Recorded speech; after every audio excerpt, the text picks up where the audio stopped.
All right. Good evening, class. How's everybody doing? Good. Good to see y'all again. All right. Today we're going to be going over the different components of a cell. Now, what I like to refer to cells is little factories. All right, because inside our body, these billions and billions of cells act individually as little factories because they have many components. There's many different operating systems going on, and we're going to look at each one today. All right. The first one we're going to look at is the cell membrane. Well, we got to start with the cell membrane because it's the gatekeeper of the cell. Now, Excuse me. yes. Can you elaborate a little bit more about gatekeeper? Okay. What exactly do you mean by that? It's the gatekeeper because it controls what may enter and what may leave the cell.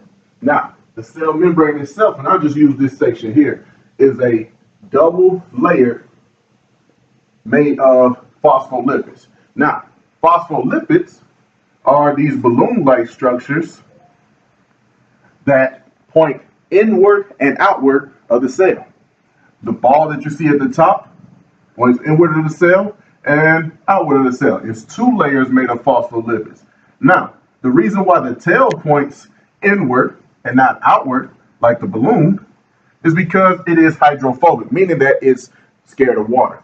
And the cell membrane is made up of millions and millions and millions of these phospholipids. Now, in between those phospholipids are much larger proteins, and these proteins control larger molecules that are allowed to enter and leave the cell. So that in turn is what gives it the gatekeeper name. All right. So you have your cell membrane here on the outside of the cell that controls everything that goes on. And part of my drawing, because I'm not an artist, I'm a science teacher. All right. Next, we have the nucleus, which is known as the brain of the cell. Now, nucleus may be located anywhere in here, but we'll just put it down here in the corner. You know how you were younger and you used to draw pictures of the sun, you put the sun in the corner. Yeah. Well, we're going to do the same thing with the nucleus. All right, so the nucleus, the brain of the cell. So you said that cells have brains. How is that possible? Well, it's called the brain of the cell because it controls all the functions of the cell. Same way as our brain controls all the functions of our body, whether it's subconscious when it comes to our breathing and our heartbeat, or whether it's conscious by us interacting with other people, for an example. So the nucleus controls all the activity of the cell. All right. So as the brain of the cell, it sends out signals in various ways to each of the other organelles that you see here, telling them basically what to do. All right.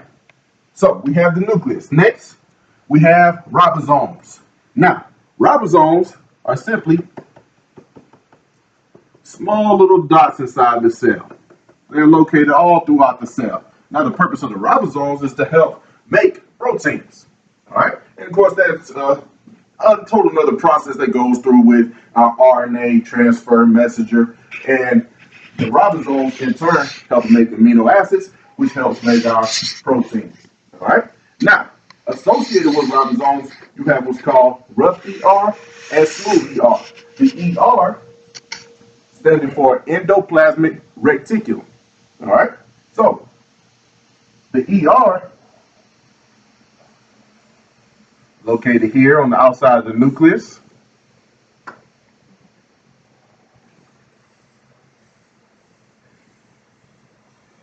is the highway of the cell. So what's the difference between the rough and smooth ER? Good question. Well, the rough ER has ribosomes attached to the surface. Makes it have a bumpy like surface. Smooth ER does not have ribosomes attached to the surface, which of course means smooth.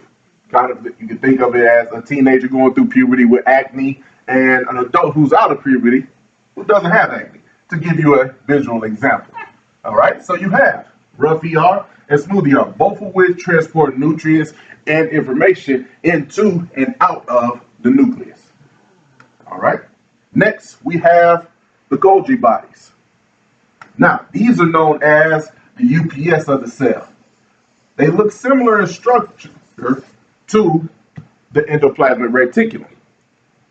Now, Golgi bodies are also known as Golgi apparatus and Golgi complex. What do they carry? Well, they carry basically anything into and out of the cell. They are basically like the UPS or the mailman. So anything that needs to be shipped out of a cell, for example, our cells that make overload of proteins, well, muscle cells need more protein than say our skin cells do. Not saying our skin cells don't need them, but muscle cells need a little bit more. So it gets shipped around. Oxygen, carbon dioxide, other chemicals and molecules that need to enter or leave the cell, well, they first must go through the cell membrane, then the Golgi bodies take care of the rest as the delivery. All right. Next, we have what's called lysosomes, or the stomach of the cell. Pardon the marker, these are a little lighter. All right. You have the stomach of the cell. Now, of course, acting as the stomach does, they break down all the food that each of our molecules need to consume. And they also break down broken or waste parts of the cell itself. So do they have mouths? So how do they? Not traditionally. What they do is, and I'll get to that in just a second, they open up on the inside, kind of like Miss Pac-Man. Ah, okay. We have stuff that in there. So they'll create a fold in their membrane and they'll engulf waste particles inside. And as they engulf those waste particles, they bring it in and it'll pinch off and enter inside of the lysosome where it's broken down. So basically acts just like Miss Pac-Man, closes off kind of like a bubble and brings it inside the cell. Now, certain cells such as our bacteria cells that consume other cells do the same way on a larger scale. They do it through their cell membrane. All right. So we have the stomach. Next, we have the energy part, which is known as mitochondria, the powerhouse of the cell. Now, mitochondria is where all the energy of the cell is stored. So this is where our ATP, our energy molecule, is created. This is also where you have what's called mitochondrial DNA, where the DNA that we only receive from our mother is housed. Now, of course, all the DNA that we get from our mother and father, our chromosomes, is housed inside the nucleus. But mitochondria has its own DNA. Yes. Do cells have just one mitochondria? Good question. Now, based on the cell's purpose and the cell's role in our body, it will have anywhere from just a few to many mitochondria. Being that it's the energy portion of the cell, our skin cells, for example, they may only have 1 or 2 mitochondria located in them. Our muscle cells, on the other hand, because they take more and require more energy, they will have over 100 mitochondria because of the demand, supply and demand.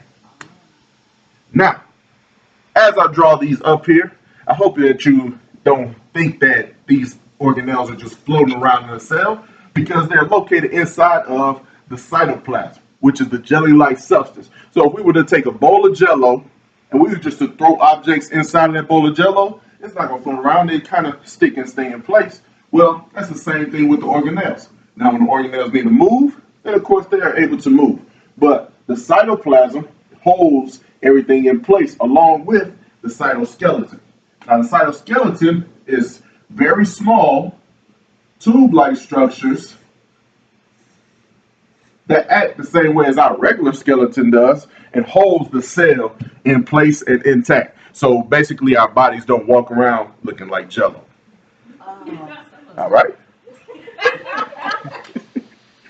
True. All right? So now, we touched on our cells and animal cells.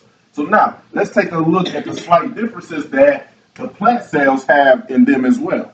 Well, plant cells also have what's called cell walls, where our cells and animal cells do not. This gives plant cells their rigid structure, kind of like, think of it as the bark on the outside of a tree.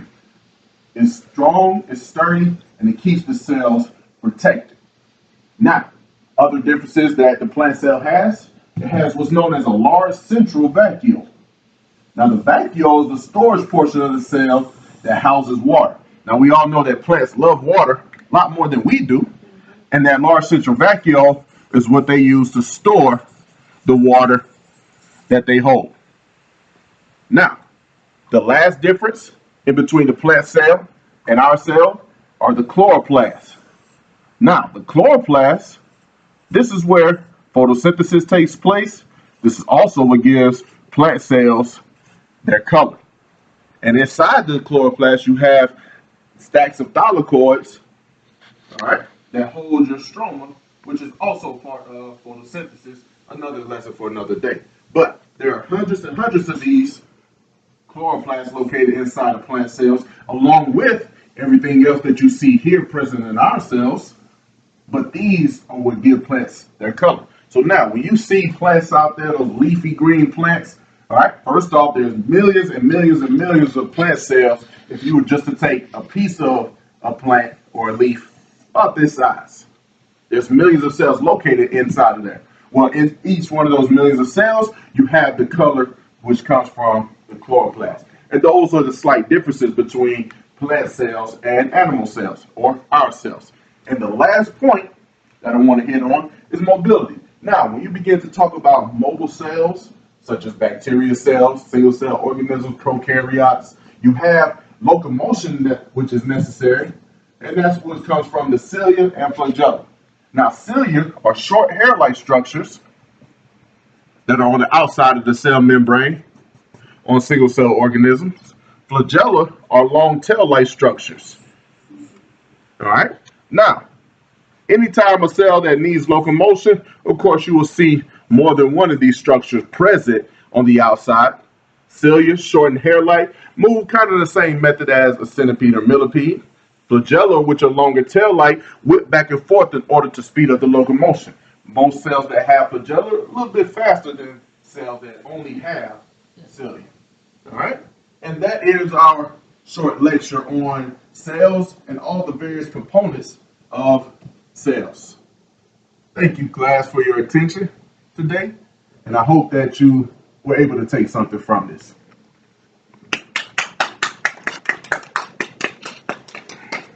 So